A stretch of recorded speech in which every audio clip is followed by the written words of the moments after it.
sports fans, Coach Nick here, and welcome to B-Ball Breakdown. Don't miss our post-game show coming up tonight after Game 4 of the Thunder vs. Grizzlies series. Promises to be a great game and a really great post-game show.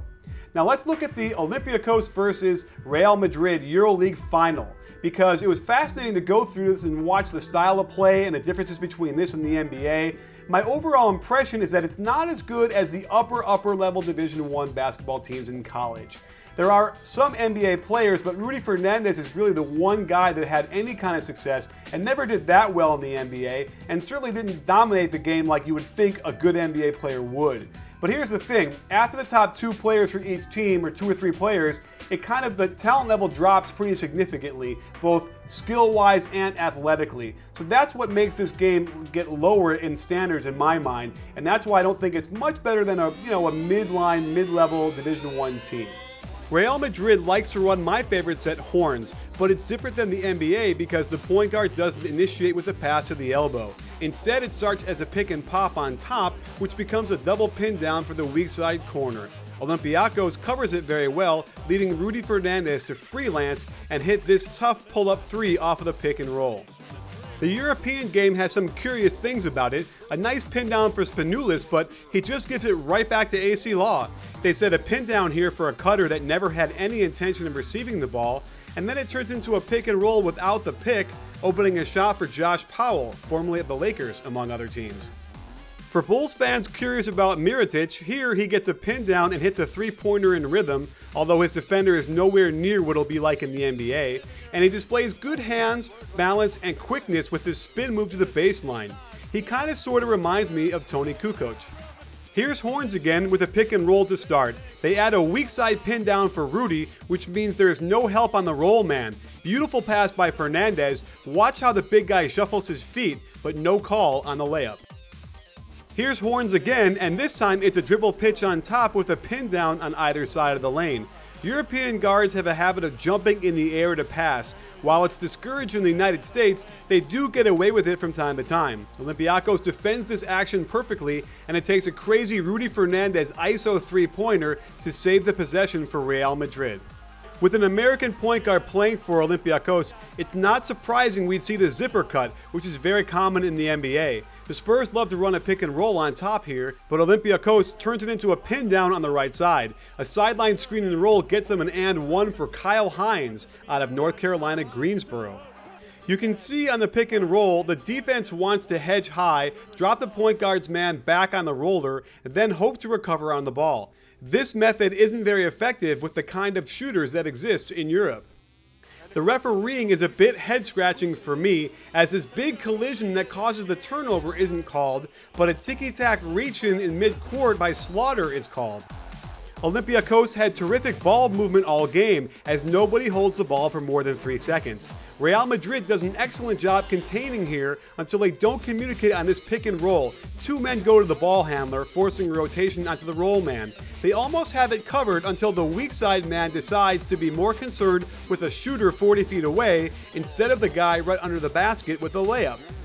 You can see that Real Madrid doesn't know the concept of ice on a screen and roll, meaning forcing the ball handler down towards the baseline while the screener's defender sags back to contain. This way, the screener's man can also cover the roll instead of having his teammate from the weak side rotate over and expose the backside of the defense. Here, the screener's man comes all the way up to try and pressure the ball. Great spacing by Olympiacos means that the guard on top is way too far away to sink and fill on the cutter to the hoop. Like we showed you earlier, the guards on Real Madrid get up in the air to pass way too often for my taste, and this leads to a bad turnover.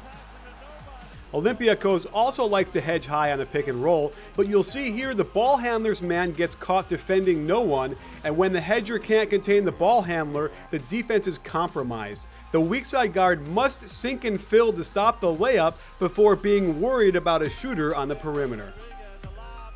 Another horns set by Real Madrid that dies quickly after the initial screen and roll action. Slaughter just runs over to set a screen and roll on Fernandez. Instead of forcing baseline and keeping the screener's man closer to the box, they hedge high, get out of position, and create a 2-on-1 situation in the lane. Gorgeous pass, nothing the defense can do. A lot of the pick and rolls in this game weren't designed for the point guard to get into the lane and attack. However, watch how the screeners man, who started out in good position to contain, just runs away from the ball and lets him have a layup. That is awful. The referees got involved at the end of the first half, and it was huge for Olympiacos. The Real Madrid defender probably shouldn't have been this close to the three-point shooter, but look at the replay and you'll see it was a clean block. However, it resulted in 3 free throws made. Most of the initial action by both teams was well defended and forced the offense into second and third options. Spanoulis dominated the second half by taking advantage of the terrible defense on this pick and roll to hit a 3. These teams don't seem to pick and roll right away on top, but here in transition, Spanoulis gets the same space from the screeners man, same result. Like we said earlier, these guards kept getting up in the air to make a pass, and this play was a bit of a momentum changer.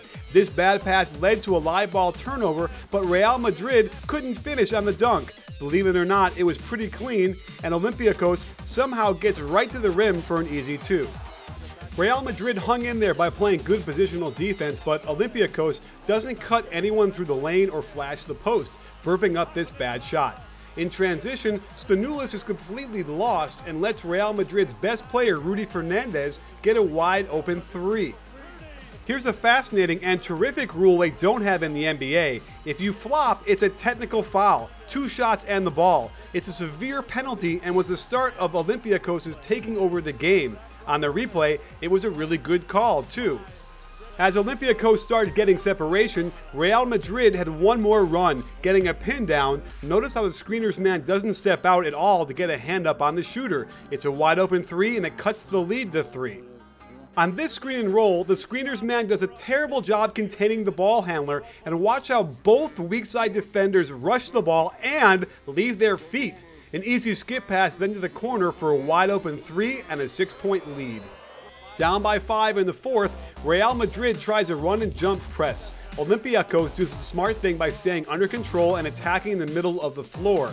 Real Madrid moves to a 1-2-2 zone and screw up the rotation by having the guard come out to pressure the corner 3 instead of the forward. Real Madrid continued to try and put more pressure on the offense than was necessary as it got Slaughter out of position from the high post, and they get an and 1 on this backdoor cut. Down 8 with lots of time left, this flop by Slaughter was also called a technical foul and gave Olympiacos 2 free points. This was absolutely crucial. Olympiacos decides to run horns this time, and it becomes a series of ball screens on top from the high post players. The first roll man is so open, he has to wait under the basket for a second before getting the layup. So there you have it, sports fans. Great fun going through the European game and the differences that happen there. No doubt they should have the flopping rule. That's a very severe penalty, pretty much decided this game, and I really love the idea that they have it, and I wish the NBA would institute it as well and clean up some of the flopping that's going on.